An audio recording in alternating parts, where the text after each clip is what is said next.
memulai suatu acara Rumble ya. Setelah seminggu kemarin kita kenalan ya di Rumble, kali ini kita mulai proker pertama dari sebelumnya. Perkenalkan, saya Fatima Azahra.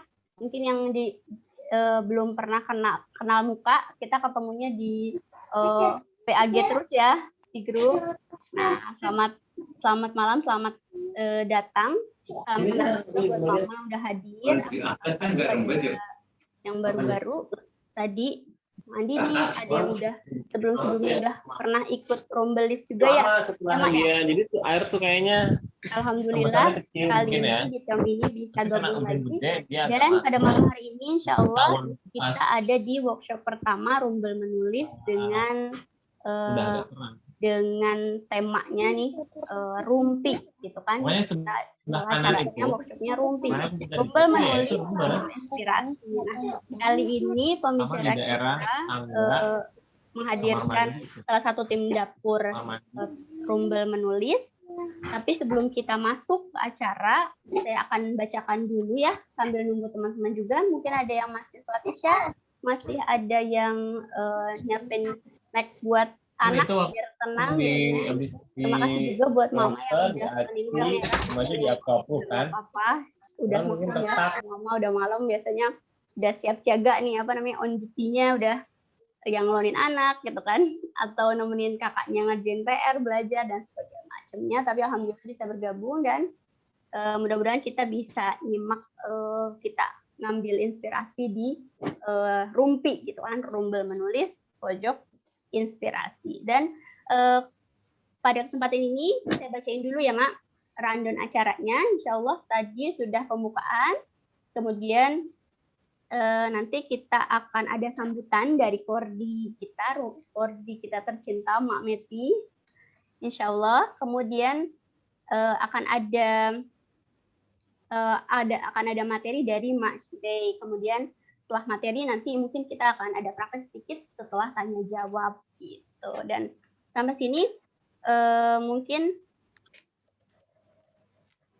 kalau teman-teman, kalau Mama semua mau ada yang ditanyakan nanti bisa bisa langsung raise hand aja. Kita akan prioritaskan yang raise hand, dan kalau mau yang lewat chat juga boleh, silahkan. Bebas aja, kita belajar merdeka belajar juga di sini di Rumble. Jadi mudah-mudahan kita perkenalan di sini sambil dapat inspirasi banyak dari teman-teman. Kita kan ini bikin atmosfer ya, maksudnya awal Rumble gitu kan. Mudah-mudahan kita dapat atmosfer, dapat ide, dapat semangat supaya Rumble menulis ini ke depan 4 bulan yang akan kita jalani bareng-bareng itu semangatnya sampai akhir gitu kan, karena kita maraton katanya kalau menulis. Ya, langsung aja nih. Sebelum kita dengerin sambutan dari Mak Mesgi, nah ini saya mau ice breaking dulu sebentar. Jadi kalau saya bilang rumpi, ini ada siapa ya? Ada yang kameranya on. Ada siapa lagi nih? Ada Mak Aisyah, ada Mak Meti. Pokoknya kalau aku bilang rumpi, Rumble menulis pojok inspirasi gitu. Bisa nggak Mak kira-kira? Malam-malam ada Mak Riris juga senyum-senyum. Mak, siap Mak? Kita coba ya sebelum kita nangkep ide kan, karena malam ini kita insya Allah mengisi gelas kita ya. Rumpi, Rumble menulis pojok inspirasi. Mana lopenya Mak? Aduh, makasih banyak ya Mak yang udah kasih lope-lope, kasih lope. Ya, langsung aja. Udah segar, mudah-mudahan udah ceria malam-malam. Malam Sabtu lagi nih kan, ujiannya banyak. Kita langsung sambut aja. Saya serahkan ke Mak Meti. Silahkan Mak Meti udah siap ya? Mudah-mudahan. Enggak Mak Meti. Oke, baik. Terima kasih Mak Fatima. Ya, baik. Assalamualaikum warahmatullahi wabarakatuh. Waalaikumsalam warahmatullahi wabarakatuh. Ya, alhamdulillah ya teman-teman, hari ini kita bisa bertemu walau masih dalam kondisi semuanya dalam jaringan ya. Ya, saya ucapkan ya kami dari tim dapur Rumah Belajar Menulis di Depok mengucapkan selamat datang member baru ya. Selamat bergabung pada term ini di Rumah Belajar Menulis. Ya, semoga kita ke depannya bisa menelurkan karya-karya asik ya kan. Nah, oke teman-teman. Halo, maaf. Kedengeran nggak ya suaraku? Iya, kedengaran, Mak. Oh iya, maaf. Kedengeran, Mak. Oke, ya siap. Ya, kalau kemarin tuh ya banyak banget yang tanya, gimana, apa harus sudah punya karya untuk masuk Rumah Belajar Menulis? Tentunya enggak ya, teman-teman ya. Menulis itu sebenarnya kan proses belajar. Nah, semoga di Rumbel Menulis ini kita bisa belajar sama-sama. Ya, kita itu lagi belajar sama-sama semuanya untuk menelurkan karya. Ya, baik visi atau non visi sama aja. Yang penting semua karyanya adalah yang bermanfaat ya, teman-teman. Oke. Iya, sebenarnya sebelumnya mau jelasin juga ya.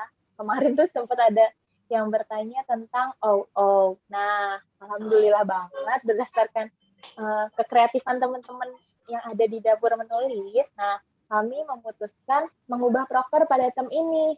Gitu. Ini sebagai bentuk cinta kami pada kalian. Nah, teman-teman yang mau masuk Rumbel. Jadi, sekarang selamat mengisi gelasnya yang kosong ya. Selamat mendapatkan ilmu baru yang semoga bermanfaat buat teman-teman yang goalnya nanti bisa menelurkan karya terbaiknya. Gitu.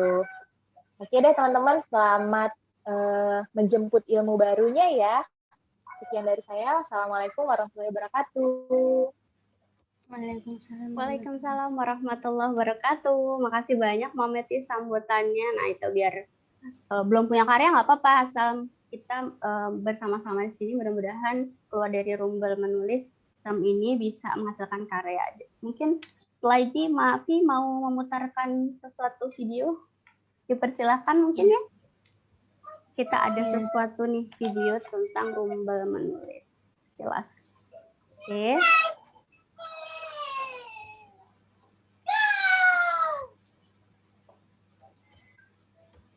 Kita tunggu, mungkin sedang loading. Ada yang sedang menyaksikan bersama, dia udah mulai sharing, mudah-mudahan terlihat ya.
Oke, alhamdulillah, mudah-mudahan tadi beberapa proker, kemudian orang-orangnya kebayang ya Mak ya. Jadi kalau biasanya kita kirim emoticon atau balas-balasan di grup, mudah-mudahan bisa kebayang dan kita makin kayak satu keluarga nih di Rumbel Menulis dan bisa makin bersinergi nanti kalau yang punya ide nulis misalkan bisa share bareng-bareng dan seterusnya saling memantik.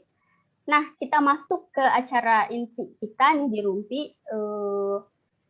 Tema besar yang kita angkat ini akan dibawakan oleh Mak Shirei. Nah, yaitu tentang mengambil ide dan menuangkannya dalam cerita. Nah, siapa sih Masy? Mungkin ada yang belum kenal Masy. Nah, ini saya bacakan dulu CV Masy Ray.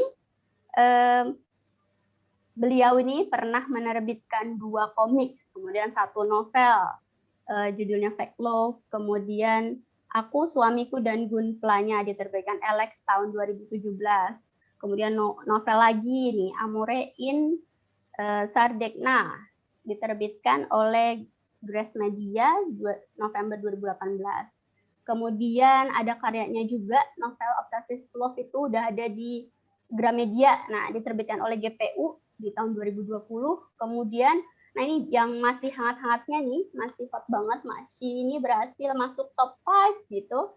Top 5 bayangin dari 1000 kalau nggak salah ya, Masy cerita itu 1000 penulis. Nah, itu 5 terbaik dalam kontes urban romance penerbit Naura. Dan ini masih ongoing gitu kan sampai sekarang. Kemudian juga menerbitkan novel science fiction tahun 2021, diterbitkan oleh MCL Publisher, kemudian juga penulis aktif di Wattpad dengan puluhan ribu followersnya. Kalau di Wattpad apa sih nama sebutannya? Dan masih banyak lagi gitu. Nah, Masya Allah ya, kita akan belajar sama salah satu tim dapur, tim kreatif dari Rumbel Menulis. Silahkan mungkin Masy Ray udah siapkah? Mudah-mudahan sudah on ya. Halo. Oke, Masy ini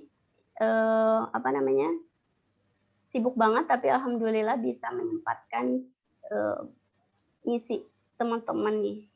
Silakan Masy. Ya, assalamualaikum, salam kenal semua.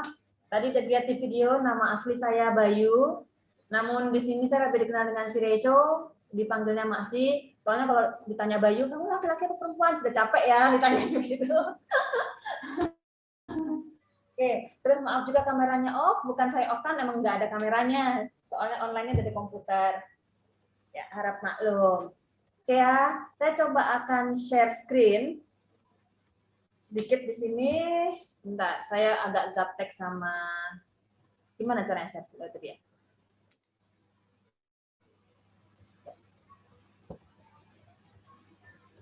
Oke, hari ini kita akan apa itu? Salah. Bentar. Maaf ya, biasa. Anime lover. Salah panah. Nah.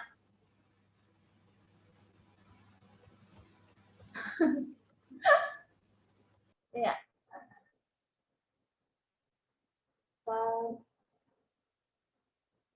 Oke. Kelihatan nggak? Nah, kemarin kan sudah hasil surveinya nih.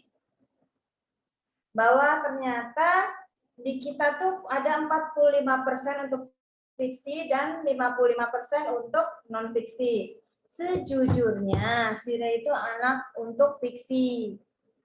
Kalau non-fiksinya untuk lebih ke arah tutorial menulis ya. Jadi kalau misalnya kemarin saya lihat ada yang tentang keluarga, tentang perpajakan, nggak salah kemarin juga ada yang keren, ada yang temanya juga pelajaran anak gitu-gitu. Kalau Sire nggak terlalu mendalami itu. Jadi meskipun hari ini temanya tentang mengambil ide dan mewujudkan dalam tulisan fiksi ya, tapi semoga aja juga bisa dipakai untuk yang non fiksi. Oke. Nah, sering nih kita kan mendapat ide di mana di saat-saat yang nggak terduga, misalnya nih saat kita masak, saat ngajarin anak, saat nonton, bahkan saat kacau kalau kita di WC ya. Nah, yang harus kita lakukan adalah kita harus membawa catatan kemanapun. Mungkin terkesan lebay ya, bahkan penulis selevel Neil Gaiman, ada yang tahu? Itu adalah penulis fantasi yang sudah banyak lah bukunya beredar. Dia bercerita di salah satu videonya di masterclass, saya ikut kelas di masterclass juga, bahwa dia tuh selalu membawa buku seukuran A7 dan itu dibawa-bawa di kantongnya gitu. Bayangin, selevel dia yang bukunya dia sudah malang melintang, sudah lebih dari 30 tahun di dunia kepenulisan, itu masih bawa catatan kemana-mana. Nah, mungkin kan karena dia angkatan lama ya, masih manual gitu ya. Mungkin kalau angkatan kita atau angkatan yang lebih muda lagi sudah pakai handphone gitu ya, udah ada notes, ada voice note, ada dan lain-lain. Jadi pokoknya begitu ada terlintas ide, langsung buka handphonenya, langsung tulis, gitu. Entah itu di notes ataupun enggak. Kalau nggak sempat misalnya ya di kamera, terus habis itu direkam langsung ngomongnya apa, atau misalnya kalau apa tadi ya? Oh, kalau temanku ada juga yang dia pernah lihat yang spidol, yang apa sih namanya itu, papan tulis yang portable tuh loh, yang ada stiker. Nah, dia nempel di salah satu sudut rumahnya. Jadi begitu dia ada ide, dia langsung lari ke situ ditulis. Karena nggak selamanya dia bawa handphone. Ini ya tergantung. Jadi itu adalah semua yang tergantung teman-teman maunya yang seperti apa. Nah, yang pertama kali harus kita pikirkan dalam membuat sebuah karya, khususnya non-fiksi ya, khususnya fiksi ya, adalah premis. Premis adalah hal yang paling harus kita fokusin dulu sebelum kita menulis cerita. Karena itu adalah fondasi awal cerita kita bergerak. Apa sih premis itu? Ini untuk fiksi ya. Premis adalah karakter, tujuan, halangan, dan kesimpulan. Jadi misalnya gini, Romeo dan Juliet mencari cara agar bisa bersama di tengah pertarungan keluarga mereka hingga ajal memisahkan. Karakternya Romeo dan Juliet. Tujuannya keduanya bisa bersama. Halangannya pertarungan keluarga mereka. Kesimpulannya meninggal bersama. Simpel ya. Tapi kalau nanti mikirin sendiri biasanya bingung. Yang biasanya paling sulit adalah di tujuan sama halangan. Biasanya kita tuh dapat misalnya gini, saya mau bikin cerita tentang kisah cinta antara dua sahabat yang masih kecil, dari masih kecil. Endingnya nanti mereka nikah. Terus tengahnya ngapain? Biasanya bingungnya di situ. Makanya yang harus dipikirkan adalah tujuannya si protagonis itu ngapain. Setelah kita tahu tujuannya ngapain, kita taruh benteng di depannya. Setelah nanti benteng di depannya kita bikin setinggi mungkin, kita buat karakter yang menderita mungkin, kita baru dapat menuju ke kesimpulan. Nah, kemudian setelah itu adalah kalau non-fiksi. Non-fiksi ini biasanya lebih mudah. Jujur, Sire baru nulis buku non-fiksi itu baru 1. Belum terbit pula, baru on the way. Itu pun tentang cara menulis ya. Jadi, waktu itu bikinnya cuma tema, cara, dan hasil akhir. Contoh, temanya apa? Wattpad Tips atau kumpulan tipsnya Wattpad. Kalau yang belum tahu, Wattpad itu adalah sebuah platform menulis yang diikuti oleh jutaan orang, base camp-nya di Kanada. Dan Sire di sana sudah dari tahun 2015. Ini ulang tahunnya ke-6 bulan Februari. Ya, kadarullah dapat punya 190-an ribu follower. Tapi ya karena Sire pindah-pindah genrenya, jadi mereka nggak stabil lah istilahnya, ngikutin terus. Nah, yang paling sering itu adalah tutorial, yaitu Wattpad Tips adalah caranya adalah kumpulan cara untuk menulis di Wattpad agar pembacanya mampu membuat karya yang baik dan dibaca banyak orang. Jadi temanya apa? Wattpad Tips. Caranya adalah kumpulan cara untuk menulis di Wattpad. Hasil akhirnya, pembaca mampu membuat karya yang baik dibaca orang banyak. Bayang? Jadi, meskipun caranya tidak ditulis dengan detail, kita tahu, oh ada gambaran kurang lebih seperti ini loh caranya.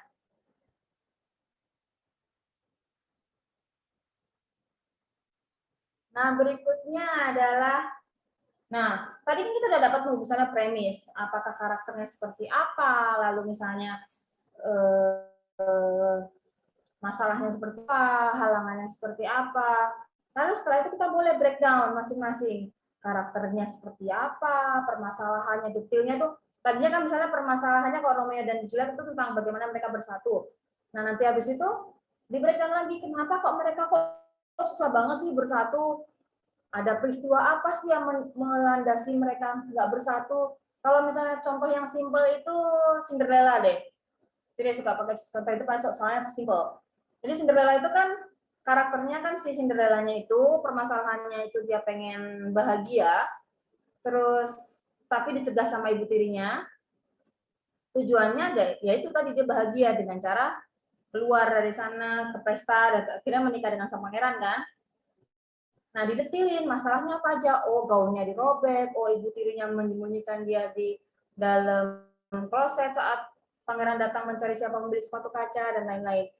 Nanti kalau satu permasalahan sudah ditumpuk di list, baru deh kita susun masing-masing urutannya seperti apa, baru jadi novel. Nah, kalau non fiksi kita bisa detilkan bagian apa sih yang mau dibahas. Misal nih, tadi kan cara menulis Wattpad, cara populer di Wattpad. Gimana cara bikin profil, gimana cara branding, gimana cara untuk membuat orang tertarik ke profil kita, bagaimana cara orang membaca di profil kita. Nanti dari situ di breakdown lagi. Nanti akhirnya jadi bab-bab. Kemarin sih pengalaman nulisnya sih begitu sih untuk non fiksi. Tapi jujur ya belum banyak pengalaman dibanding yang fiksi. Oke, mana tadi? Nah, premis itu adalah bagian tersulit secara subjektif ya. Sire mengatakan bahwa premis adalah bagian tersulit karena dia brainstorming dalam artian kita semua itu idenya akan ditumplek di satu kalimat yang pendek. Satu kalimat itu ada yang bilang sih premis itu boleh 2 kalimat, boleh 3 kalimat, tapi Sire itu yang 1 kalimat kayak tadi rumusnya ya. Cara bikin premis ini ada macam-macam, tapi untuk yang Sire pakai yang cara yang seperti tadi. Karena apa? Kalau premis ini enggak kuat, cerita kita akan kedodoran. Contoh nih, pernah nggak nonton sinetron atau nonton film yang begitu filmnya selesai, kita nggak kebayang. Dia ini tadi filmnya tentang apa sih? So saya nggak tahu lah apa sih. Saya nonton apa gitu loh. Saking dia nggak jelas tujuannya apa, karakternya apa, endingnya gimana. Terus premis itu karena cuma 1 kalimat, boleh aja sama.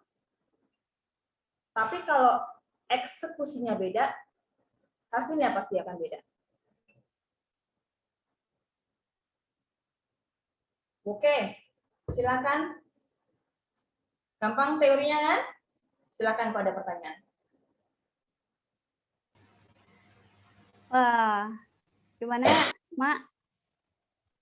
Singkat, padat, dan jelas nggak? Jelas nggak?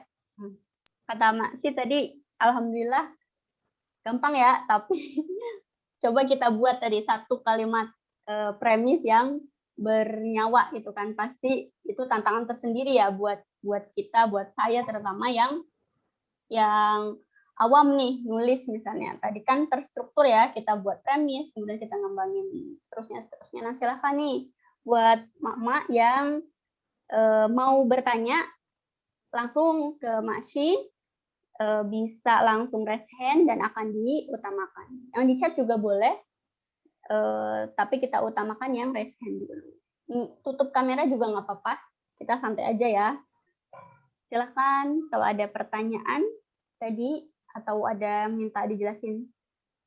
Oke, siapa ini yang bertanya? Ma Evi. Oke. Silahkan Ma Evi.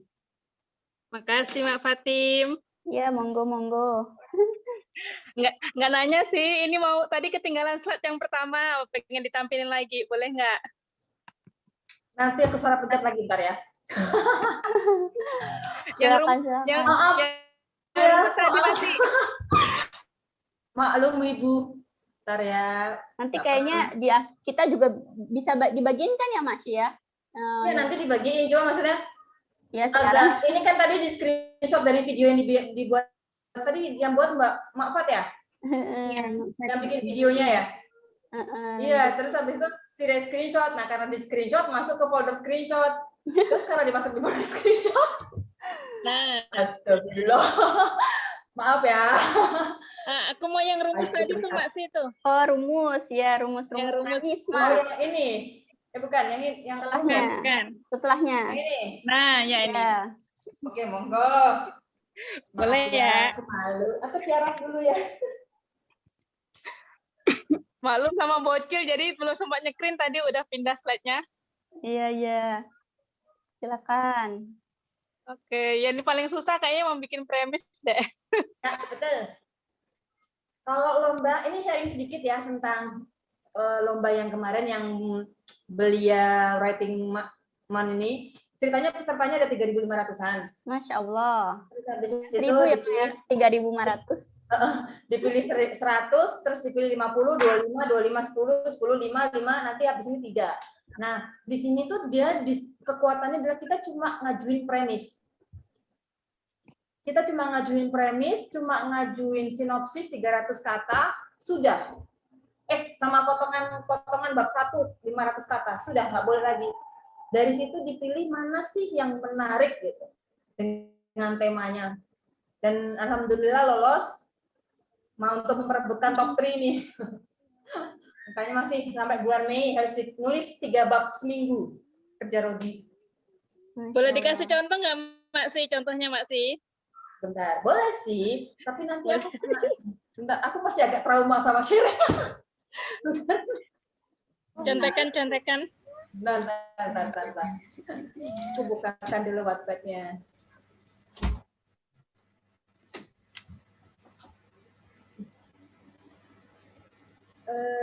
Premisnya ada di doc ya.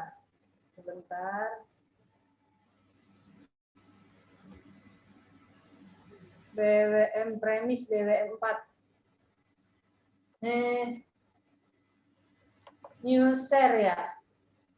New share screen. Terlihat? Kalau di saya tampilannya agak ada kotak penghalang, kotak hitam ya nggak sih? Yang lain juga mungkin. Itu kotak hitamnya itu dari Zoom-nya kayaknya. Oh gitu. Wow, keren. Banyak Ya kan? contohnya nih. Itu. Jadi untuk menyusun satu kalimat premis saya ngedit sekian banyak loh. Jadi untuk sebelum mengajukan ini saya istilahnya kayak ini salah, ini salah, nanti diedit lagi ini salah. Terus akhirnya sebentar, kayaknya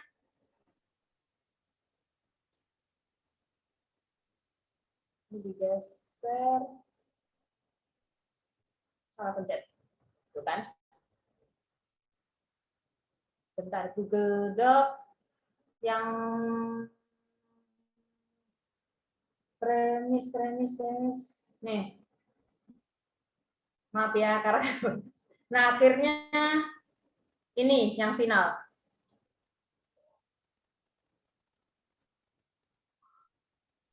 Ini yang dilombain ya, Mak Si ya? Akhirnya disuruh bikin, nah ini sinopsisnya. Udah, cuma gitu doang yang. Oke. Modelnya gitu, nanti begitu sudah selesai, ini profil Wattpad-ku, cuma karena dia lombanya adalah di mana? Lombanya di akunnya Belia, di akun penerbitnya. Bentar. Ini akun penerbitnya. Ini punyaku yang paling atas. Bertanding dengan 5 tuh. 1, 2, 3, 4, 5. Jadi premisnya simple. Arang 17 tahun yang diam-diam menghidap ini, lidah tidak bisa merasa dengan normal, ingin menemukan resep masakan si rahasia yang disembunyikan almarhum neneknya. Demi membuat Cinya yang mengalami anosmia, tidak bisa menghidup aroma akibat KDRT, kembali suka makan, sekaligus mencegah gadis yang dicintainya itu bunuh diri. Itu doang premisnya.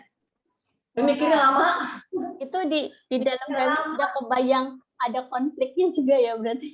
Ya, dari premis sudah kebayang bakalan ada konflik seperti apa, isinya bagaimana. Terus nanti kan kita akan berhadapan dengan yang disebut dengan sinopsis ya, sinopsis pendek di belakang. Dari baru sinopsis panjang. Yang seperti itulah. Fungsinya premis adalah memegang apapun yang Sire tulis di sini, itu nggak boleh keluar jalur dari cerita tadi. Jangan sampai tiba-tiba ada perlombaan memasak, ada itu yang di luar jalur gitu loh. Meskipun itu yang dicari, misalnya banyak orangnya. Mencari seperti itu. Fungsinya premis untuk pegangan. Ada pertanyaan? Oke, makasih banyak, Mak Si. Udah nge-share-nya juga tuh contoh-contohnya. Terima kasih juga Mbak Evi udah bertanya. Jadi kita tahu ya isi komputernya penulis ya kan? Maaf Kita ya. tahu nih dalamnya ya, Masya Allah tulisannya. Udah ada 2 orang lagi yang raise hand, ada Ma Ana ya. Sebentar, ini agak nge-freeze gitu ya, namanya juga ini jaringan.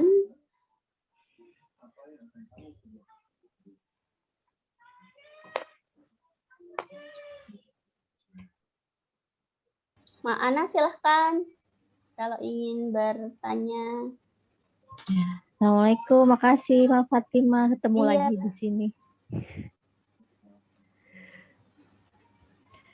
Oke Mbak Shire, Masya Allah saya sudah ngintip-ngintip nih wet-wetnya Mbak Shire itu. Saya sampai baca itu kayaknya nggak mau beralih itu, Masya Allah luar biasa. Saya mau nanya nih Mbak Shire, ini kan lebih ke non fiksi ya. Nah, kalau gimana kalau kita bikin naskah itu biografi tapi yang istilahnya kita pengen bikin non fiksi tapi jadi kebalik-balik deh.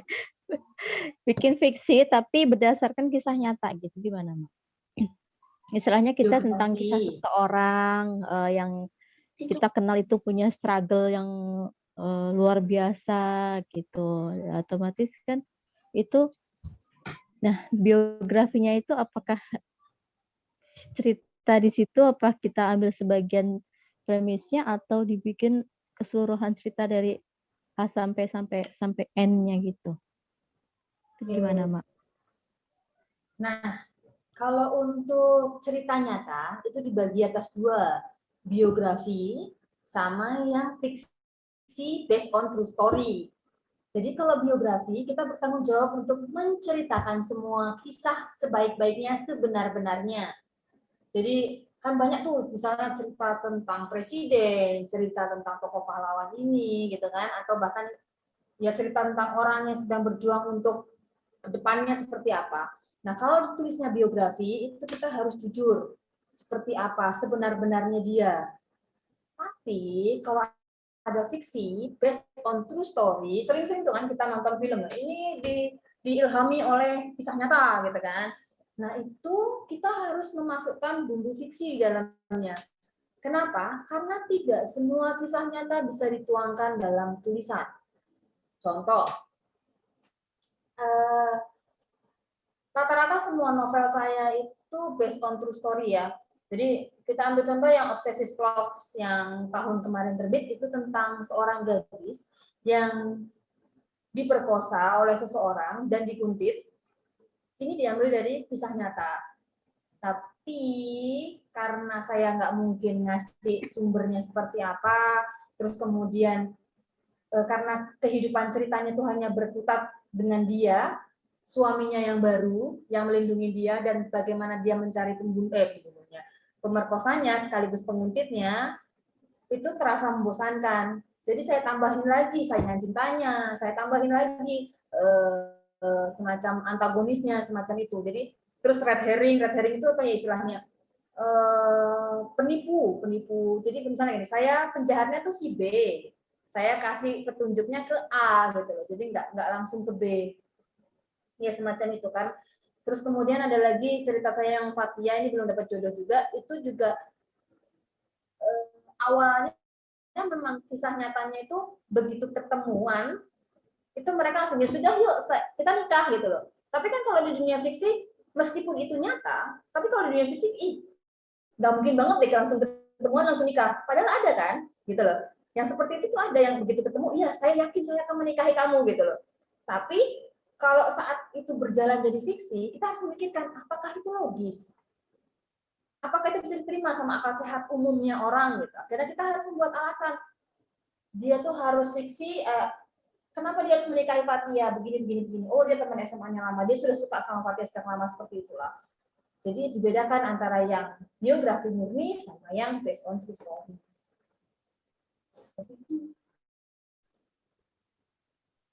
Gimana Mak Ana? Ada tanggapan mungkin atau cukup?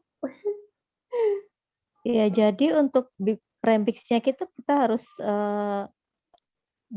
jadi ada kita bumbu konflik sendiri gitu ya, Mak ya. Ada Yap.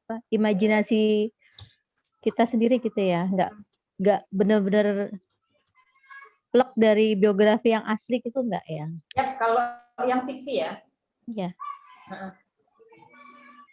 Oke, Mak. Terima kasih. Berarti kalau yang seperti itu aku ini ya, Mak Syi, menanggapi yang Mak Ana tadi, berarti seperti itu tuh kita terinspirasi berarti ya. Maksudnya kalau Ya. tadi kan biografi terinspirasi dari Kisah kejadian nyata. nyata tadi. Tergantung levelnya ya. Kadang-kadang kalau terinspirasi itu nyerempet sedikit doang. Kalau misalnya kalau based on true story hampir 80 ke atas lah istilahnya mirip. Oke. Gitu ya.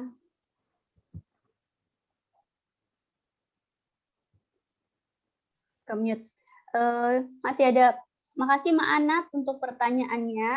Nah, kita lanjut ke pertanyaan di chat. Itu ada dari Mak Lilis. Mak Lilis nih udah ngetekin tempat pertama paling depan tadi ya di pas masuk Zoom nih. Masya Allah nih Mak Lilis. Mau tanya, kesimpulan itu harus ada sejak awal ya? Pernah tidak yang mengalir saja kemudian di akhir-akhir berubah kesimpulannya? Gitu. Gimana Mak Syi? Kalau tiba-tiba berubah kesimpulan di akhir, mungkin nggak? Sebenarnya mungkin aja sih. Waktu bikin anomali, saya pairnya berubah. Tadinya sama si B, tiba-tiba saya pikir, oh kayaknya bagus sama yang A deh. Tapi, apa ya istilahnya, itu jarang terjadi dan berisiko tinggi.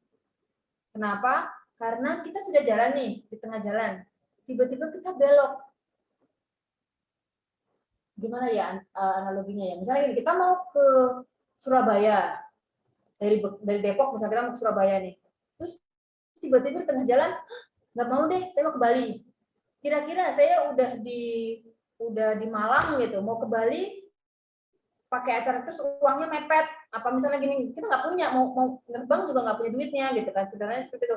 Jadi apakah sudah siap? Apakah jalur-jalur yang di belakang tadi sudah diperiksa? Apakah benar ini jalur menuju Bali? Jangan-jangan malah kita berantakan gitu loh. Kalau misalnya nambah konflik di tengah itu kayaknya masih mungkin, tapi untuk mengubah ending itu terlalu riskan. Kemarin itu saya ngubah itu karena merasa bahwa chemistry antara si A dengan si B lebih cocok yang satunya, ternyata dipaksakan juga nggak jalan, dan akhirnya ya sudah saya ubah gitu. Tapi ya dengan catatan bahwa sebelumnya sudah dipikirkan bahwa nggak ada pengaruhnya gitu. Tapi kalau misalnya nggak, itu berisiko banget sih. Saya nggak nyaranin selama ini nulis baru sekali itu kejadian mengubah ending. Bisa terjadi mungkin, tapi nggak disaranin. Itu aja. Gitu. Makasih Mak Syi. Ini aku jadi ingat itu ya. Kadang kan kita merasa ini ya, gregetan, misalnya kita baca buku gimana alur ceritanya, terus kemudian kayak keringkes atau terhilang bagiannya pas nonton film, atau tiba-tiba berubah dari versi webtoon. Jadi ini berubah, mungkin kayak gitu juga ya Mak, jadi agak maksa gitu ya. Berarti jadi agak maksa. Gitu. Pertanyaan selanjutnya ini ada dari Mak Mira. Mau tanya Mak, premis ini untuk keseluruhan satu fiksi atau per bab? Gitu. Premis ini untuk keseluruhan series. Jadi kalau misalnya teman-teman itu mau bikinnya series semacam Harry Potter, tetap premisnya satu. Misal Harry Potter itu kalau nggak salah premisnya adalah bagaimana usaha seorang anak untuk bertahan hidup dari serangan Lord Voldemort. Kalau nggak salah, saya pernah baca. Jadi 7 buku, premisnya satu. Dari buku 1 sampai buku 7 kerjaannya apa? Harry berusaha hidup kan dari serangan Voldemort, bener nggak? Nanti dari setiap buku akan dibagi-bagi lagi. Buku pertama siapa musuhnya, buku kedua siapa. Begitu pula dengan Lord of the Rings. Bagaimana usaha untuk menghancurkan cincin bertuah lah istilahnya itu ya ke kawah gitu kan, meskipun berseri-seri gitu kan. Nah, kita juga begitu. Cuma kan biasanya kan untuk penulis non fiksi biasanya satu buku. Nah, ya udah satu premisnya ya untuk satu buku. Untuk perbabnya enggak. Perbabnya nanti kita main di kerangka karangan. Intinya satu series lah. Satu buku minimal, berbuku-buku maksimal. Oke, gitu ya. Jadi kalau bab itu nanti dijembrenginnya, dipecahnya jadi kerangka-karangan, sementara kalau utuhnya itu dari premisnya, karya utuhnya dari premisnya itu sendiri. Gitu. Ada pertanyaan lagi mungkin? Kalau nggak ada, Mak Syi katanya mau ngasih PR apa latihan on the spot nih, Mak. Gimana, Mak Syi? Yakin gak ada yang mau bertanya lagi? Ada yang mau bertanya kah lagi? Mumpung Mak Syi-nya on nih. Karena kegalauan tadi udah terjawab juga ya, berarti kemarin tuh aku galaunya itu, Mak, ya karena kok kayaknya di tengah jalan tuh ngerasa ini cerita kok nggak banget, kok nggak seru gitu kan. Berarti sebenarnya juga karena nggak kuat premisnya sih, salah satunya kejawab itu ya, Mak ya. Iya, bisa jadi. Bisa jadi. Nah, ini pertanyaan lanjutan, Mak. Katanya tips buat kerangka karangannya gimana, Mak? Kalau tadi perbabnya itu, tipsnya supaya ajak mungkin ya kerangka karangannya. Kalau Sire biasanya plotting dulu. Plotting itu semacam bikin, sebentar, saya kasih contoh. Masih tekan kalau share screen. Godok ya. Di sini saya punya biasanya nih, ada yang disebut dengan plot. Jadi saya punya biasanya nih, ini karakter. Kelihatan nggak yang di kanan nih, karakter. Ini yang saya gedein, ini karakter. Terus yang di sini adalah plot. Setelah plot, saya punya kerangka. Mana kerangka? Nah. Jadi awalnya setelah saya building karakter, seperti ini kurang lebih, keterampilan, kehidupan, kepribadian, masa lalu, bla bla bla bla bla bla bla, ini untuk 3 karakter utama. Oke, setelah itu saya bikin plotnya. Nih, namanya arc. Jadi arc itu bukan bab, dia itu semacam suatu peristiwa. Suatu peristiwa, pokoknya, oh Aran pindah ke Bekasi, nah gini, apa gitu kan. Nah, setelah ini urut dari yang pertama banget sampai nanti ending. Nah, baru di bab 1. Ini bedanya apa? Ini kerangka itu tuh kalau kita sudah bikin plot, kita mau ngurutin. Misal, waktu di plotting ini peristiwanya waktu Aran 13 tahun. Waktu di sini, ini Arannya sudah 18 tahun. Nanti peristiwa 13 tahunnya baru saya tulis kalau nggak salah di bab 32, kalau nggak salah di 24 gitu. Jadi karena awalnya saya sembunyikan, dia baru dibahas di ending.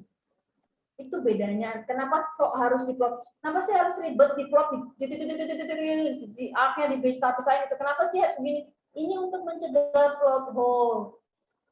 Ini untuk kalau fiksi itu untuk mencegah ini. Kenapa kok tiba-tiba dia begini? Kenapa kok dia tiba-tiba begitu? Itu untuk mencegah pertanyaan-pertanyaan seperti itu. Mungkin kalau ada kesempatan lain lagi kita akan belajar tentang 5W 1H. What, where, when, itulah ya. Dan how. Untuk setiap plot. Nah, baru bab 1 apa. Selalu terus habis itu biasanya kasih ini. Apa sih yang gantung di bab itu? Apa sih yang gantung di bab itu? Apa sih yang gantung di bab itu? Jadi waktu gantung di bab 1 ini hasil eksekusinya ya. Komennya langsung banyak. Ya, kagak muat tuh bisa dibuka. Tuh, komennya langsung beda sendiri kan angkanya. Seperti itu. Jadi misalnya kita membuat pembaca karena kita mainnya di platform online ya. kita berusaha untuk membuat pembaca untuk tetap membaca cerita kita kalau nanti update. Jadi dari kerangkanya pun sudah ditulis, nggak mau gantungnya seperti apa, nanti akan di eksekusi seperti itu. Bagaimana? Masya Allah, Mak Mira gimana? Mudah-mudahan kejawab ya. Ternyata di balik satu paragraf itu prosesnya, Masya Allah ya. Tadi berarti ngeplot dulu ya Mak, baru bikin kerangka karangan. Ya, kalau nggak salah gitu ya. Nanti baru diturunin ke paragraf-paragraf dalam bab itu, gitu ya. Berlapis-lapis, lapis legit ini. Oke. Ini sangat-sangat ngebantu kalau misalnya kita dikejar deadline. Karena kalau misalnya kita nggak pakai itu, begitu besok ada kepikiran aku harus nulis apa. Tapi kalau sudah ada tadi paduannya, pusingnya di awal, tapi begitu udah jalannya udah tinggal ngetik gitu loh, sederhananya seperti itu. Plus menyemangati juga ya Mak, misalnya berarti tinggal nulis bagian ini gitu. Iya. atau bisa nggak kita bisa loncat kalau lagi moodnya kalau kayak aku ya orangnya mujian. Ya, betul. Maunya pengen nulis bab 2 dulu lah, terus loncat maksudnya loncat ke bab 11 gitu, boleh berarti ya kalau rangkanya udah ajak gitu. Boleh banget. Oke, ini disimpulin juga sama Mak Mira, premis, penentuan karakter, plot, kerangka karangan per bab gitu ya. Gitu. Apakah ada pertanyaan selanjutnya atau Banyak. masih mau menambahkan atau ada yang mau langsung menyampaikan curhat atau unek-uneknya, saya udah pernah nulis ini atau gimana-gimana, silakan, boleh juga. Ada materinya kah? Insya Allah nanti dibagikan ya Masih ya di grup ya. Yang screenshotnya tadi ya. Ya, bukan yang screenshot yang salah tadi ya. Enggak. Oke, ada lagi nanya dari Mak Lilis ya. Apakah tempatnya harus real atau tidak? Kalau di Dan Brown kuat banget tuh deskripsi setiap lokasinya. Enggak harus. Oh iya nih kelewat. Enggak harus real. Cuma harus konsisten. Enggak harus real tapi harus konsisten. Saya gini. Pernah baca Detektif Conan enggak? Iya maaf, ibu di sini. Kalau pernah baca Detektif Conan, itu ada namanya kota Beika. Ya betul. Ada di Jepang. Saking kelihatan bener-benernya ada Osaka gitu. Jadi dia kalau keluar dari Beika itu dia bener-bener kayak ke Jepang, ada Osaka, ada Kyoto gitu. Tapi ada Beika di tempatnya Conan itu. Ternyata itu nggak ada. Sebenarnya kita juga bisa bikin seperti itu, kota sendiri gitu. Tapi kalau kalau karena settingnya banyak yang di dunia biasanya Sire ngambilnya gini, di Depok, misalnya di Depok, terus habis itu Depok Pengasinan misalnya gitu kan, Sire di Pengasinan, tapi nama perumahannya ngarang, bentuk rumahnya ngarang, tapi konsisten. Perkara nanti, soalnya kenapa ya, kalau terlalu plek sama dunia nyata kan susah ya. Misalnya saya harus kayak di Patia tuh saya pengen punya warung mie ayam terkenal di Depok. Ya masa harus dicari mie ayam terkenal di Depok di mana gitu. Dia kayak rumahnya begitu, apa iya punya bos cowok ganteng gitu kan susah kan. Ya akibat semi-semi fiksi nggak apa-apa, yang penting harus konsisten itu aja.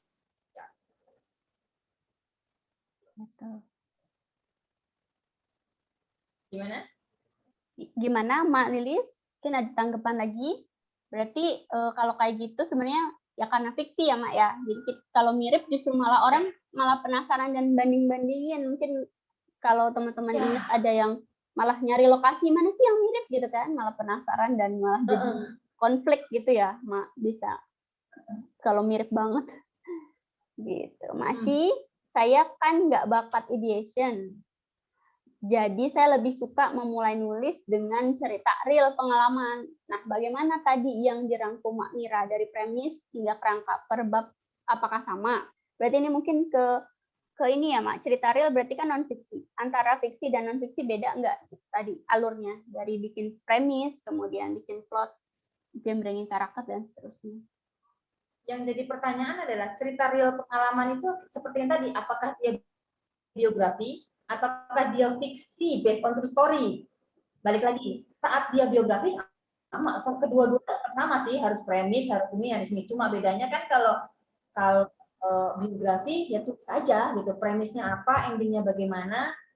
Misalnya gini, saya kisah nyata bagaimana seorang Shirei memulai dari dia seorang komik tiba-tiba menjadi seorang penulis gitu kan. Berarti kan saya nulis premis, Shirei yang ingin menjadi seorang penulis dari seorang komikus, misalnya seperti itu. Nah, kalau misalnya fiksi kan bisa ditambah-tambahin tuh palsu-palsunya lah, gimana caranya supaya cerita tadi itu menarik. Nah, tergantung sekarang Mak Juli maunya ceritanya itu full 100% biografinya atau yang enggak. Tuh.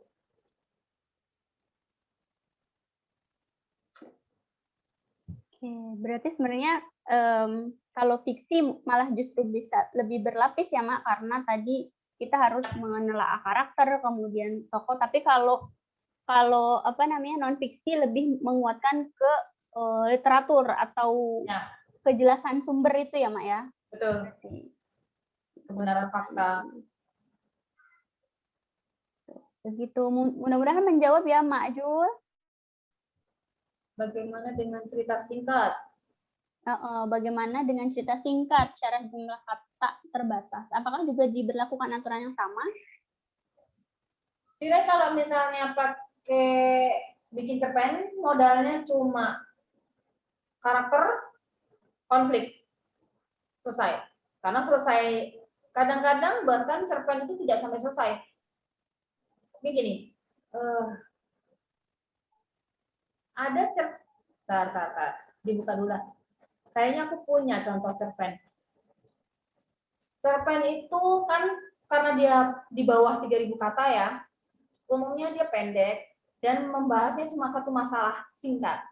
Akibatnya semua yang ada di cerpen itu tidak berlapis, tidak boleh berlapis, tidak boleh ada pelemparan barang.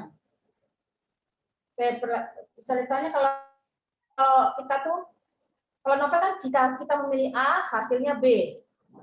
Jika kita memilih B, maka hasilnya C. Seperti itu kan. Nah, beda sama di cerpen. Cerpen ya sudah seperti itu gitu. Satu kali, satu masalah, satu. Oh, sebentar. Hiperbola. Sebentar ya, dicari dulu. Oke, masih mencari contohnya. Sharing dulu ya. Bentar, masih deg-degan pokoknya. Alhamdulillah. Share screen. Ada Mak Ajeng juga udah bergabung. Dan mak-mak lainnya yang baru belum disapa. Ini kita lanjut. Ke cerpen ya. Misalnya begini, 2 orang, ini kecil ya. Kebaca nggak? Kebaca. Oke, ini pendek nih. 2 orang selalu berbabil. Papa mau jalan lagi, gitu kan. Terus habis itu, aduh kenapa? Kamu nggak tahu, gitu kan.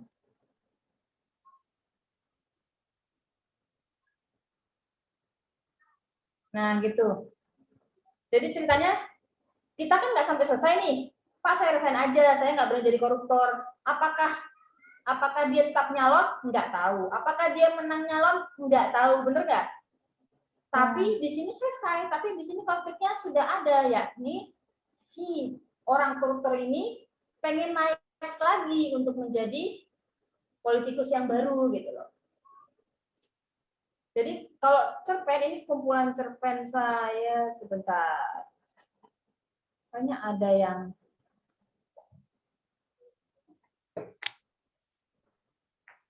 nah ini lebih pendek lagi. Oh enggak, ini tapi ini bukan.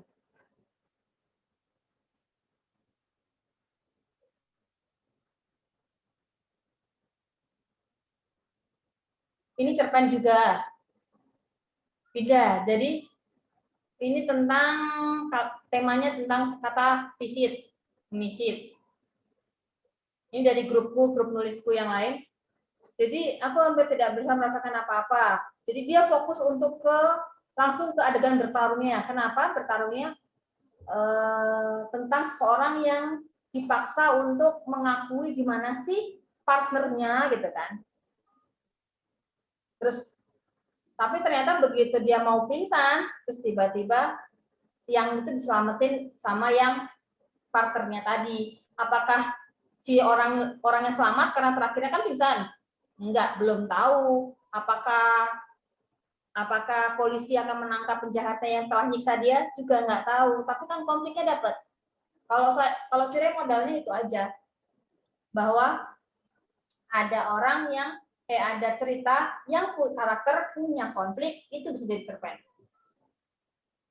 Ada pertanyaan lain? Apakah dalam cerita pendek kesimpulan bisa ditiadakan berarti ya? Tidak begitu esensi berarti ya Mas ya? Yang penting menekankan konflik satu pokoknya konflik gitu ya. Bisa dibilang begitu. Tapi kita punya alurnya. Alur menuju ke sana. Oke. Makin apa namanya? Makin membuka mata banget ya, maksudnya buat bikin melek.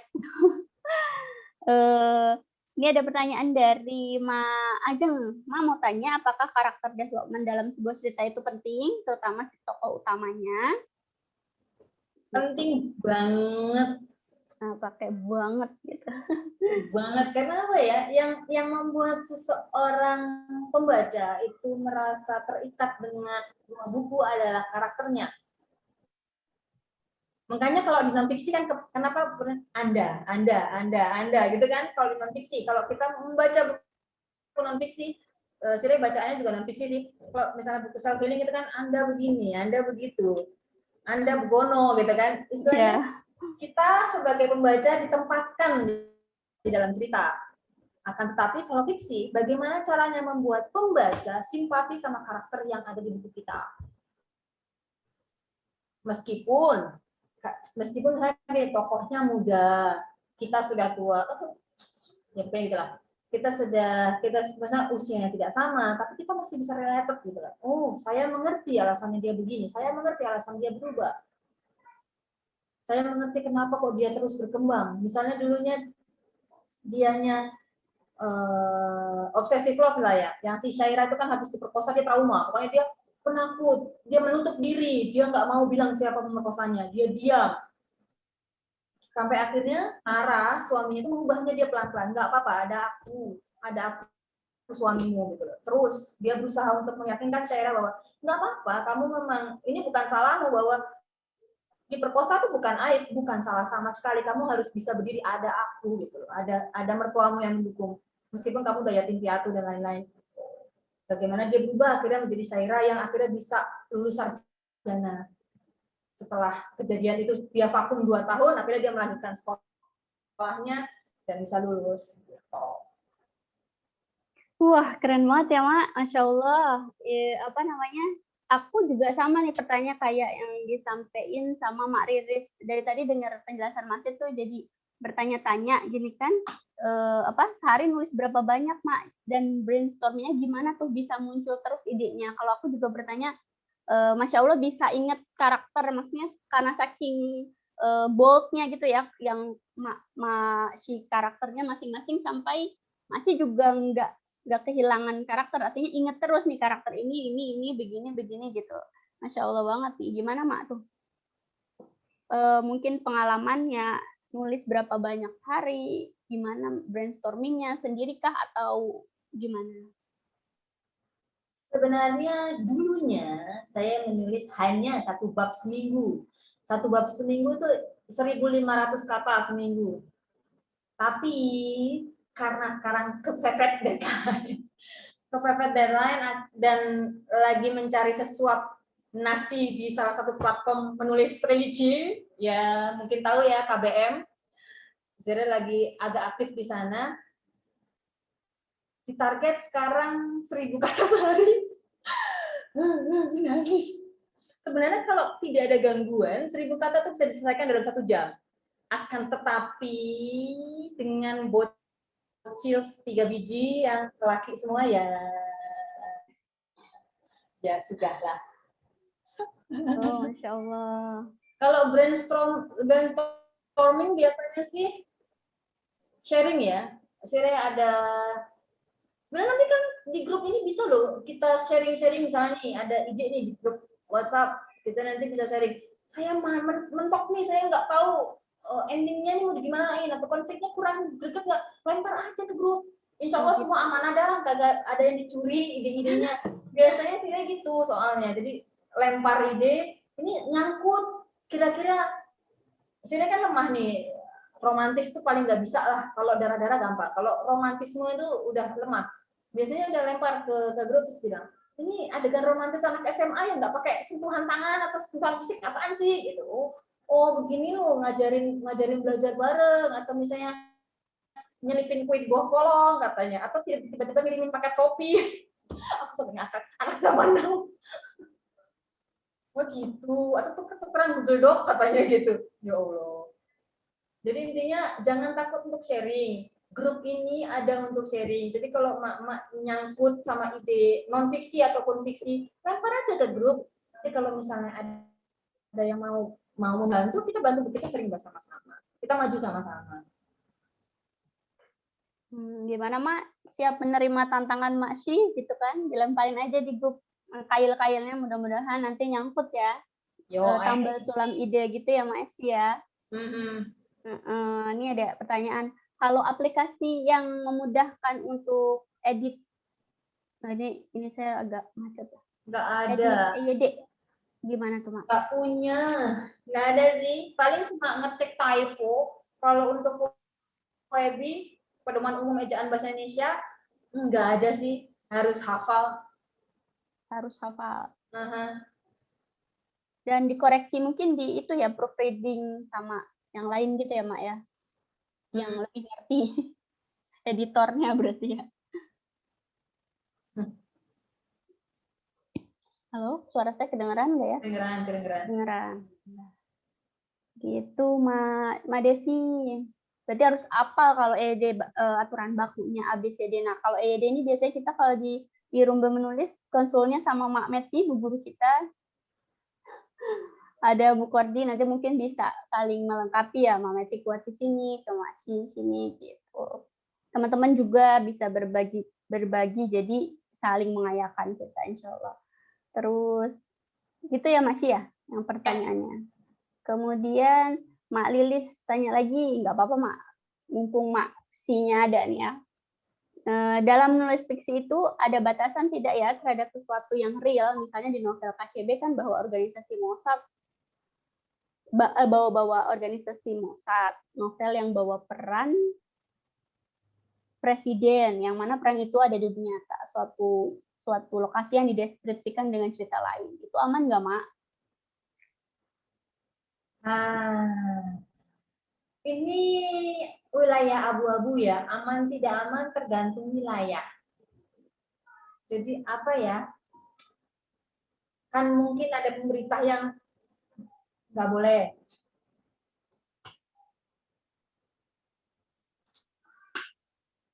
Ada pemerintah yang boleh. Jadi sebelum kita harus riset dulu. Boleh nggak sih daripada kenapa-napa tiba-tiba kita dimasukin penjara?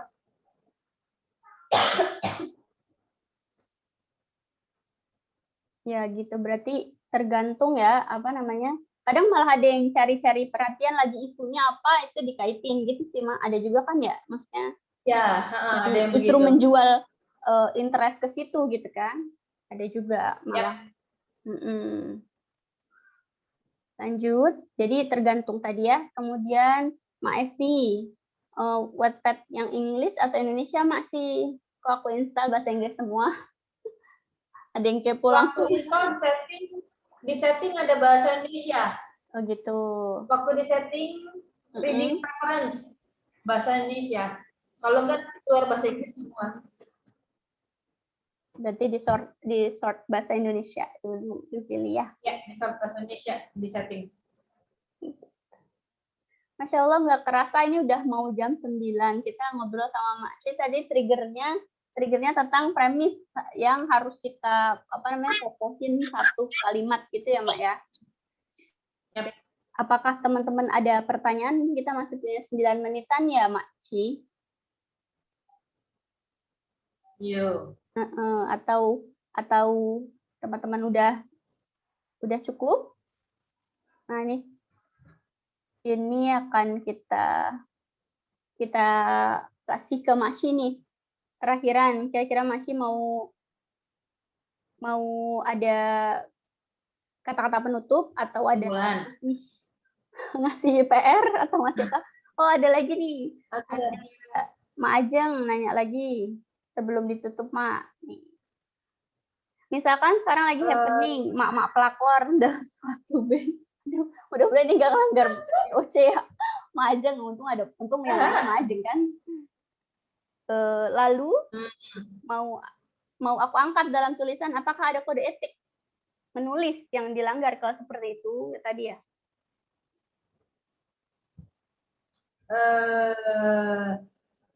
Kalau kode etik itu perkara moral ya, istilahnya gitu.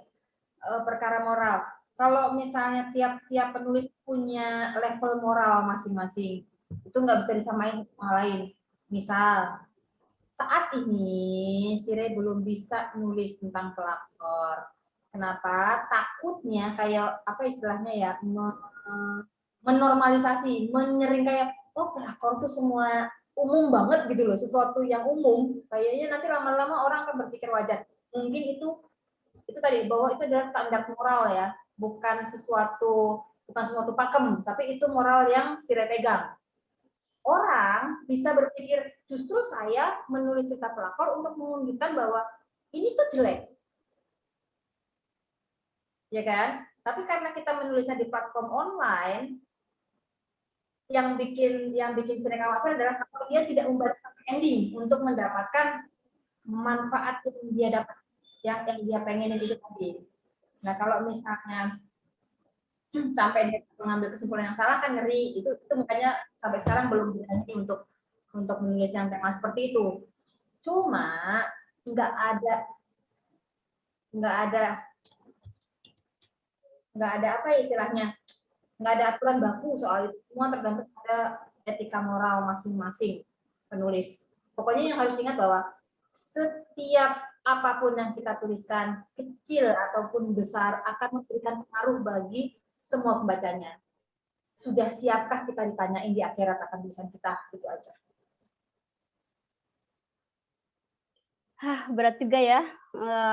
Berarti mencari konflik juga kita harus pandai-pandai ya, gitu. Jangan sampai merugikan atau hanya menguntungkan salah satu pihak gitu ya, Mas ya.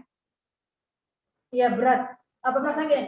Di KBM itu kan penghasilannya berpuluh-puluh juta, di belasan juta. Mereka yang 20 juta sebulan, belasan juta per bulan, itu tuh mereka banyak. Dan temanya itu pelakor. Mereka kayak ya suami yang menyakiti istri gitu kan. Apa ya, aku tuh sebenarnya terlalu masih idealis untuk kalau suami menyakiti istri, nggak bisa seenaknya langsung cerai, misalnya gitu. Apakah dia melanggar syariat? Udah yang di list gitu lah istilahnya seperti itu.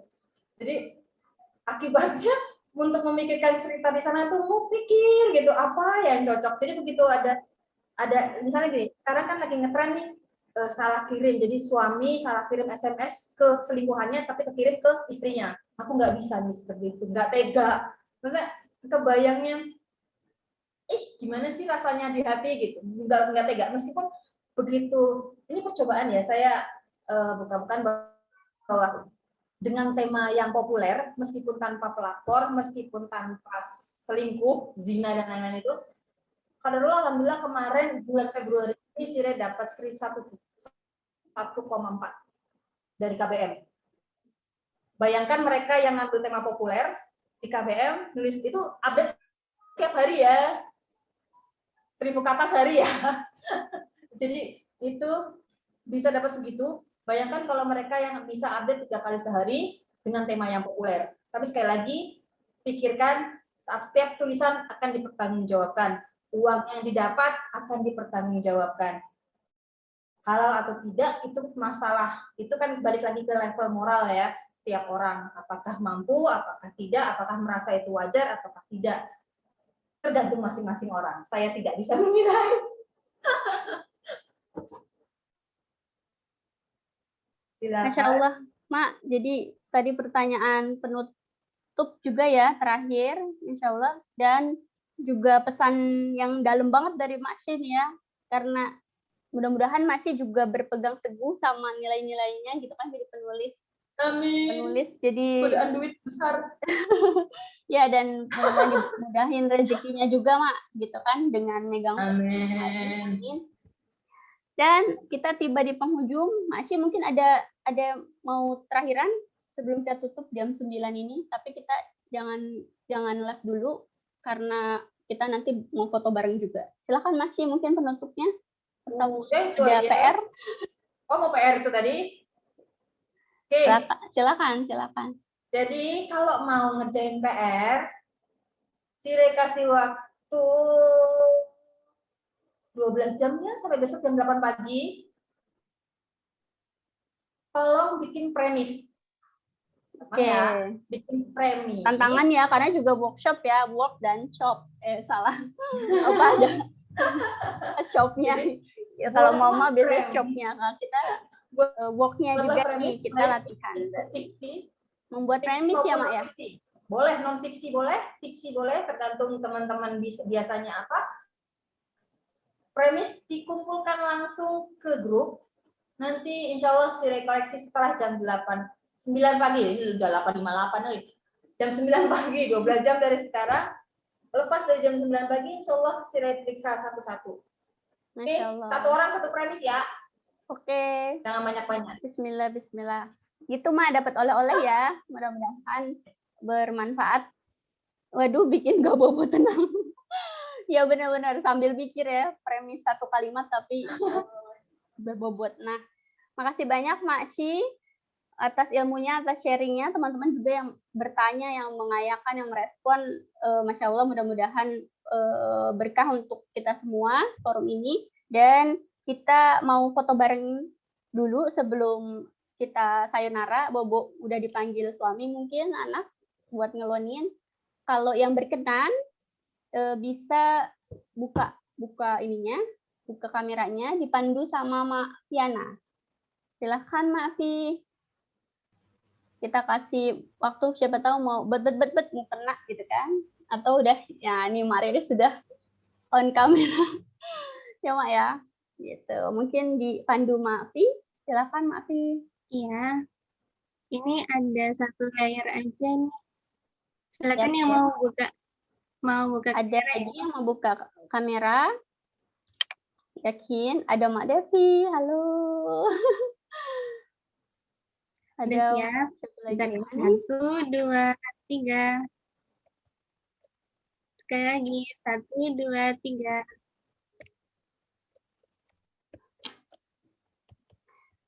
Udah ya? Udah. Alhamdulillah. Terima kasih banyak Mak.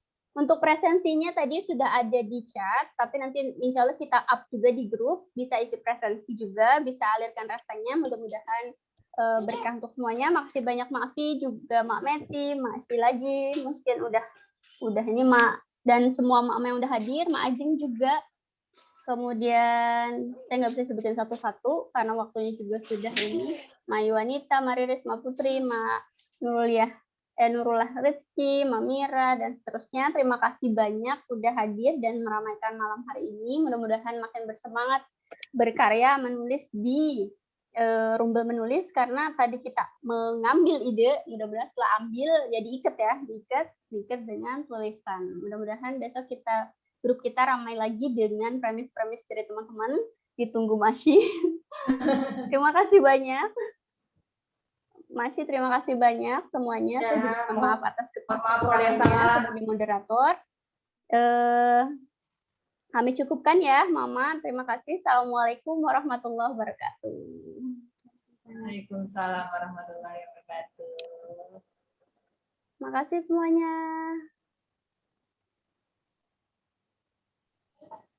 Makasih. Makasih Aisyah. Selamat istirahat semua. Terima kasih. Sama-sama.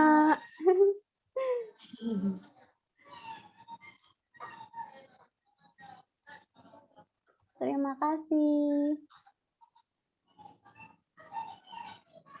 Sama-sama Mak Evi, Mak Inayati, semuanya. Masalah kalau yuk. Ayo.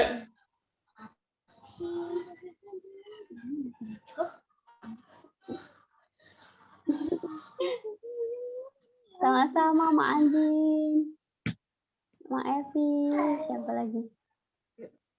Sudah habis. Insya Allah. Aku bikin Indomie aja. Nah, ini kita akhir aja ya, end meeting aja ya. Agak jadi. Kurang. Izin di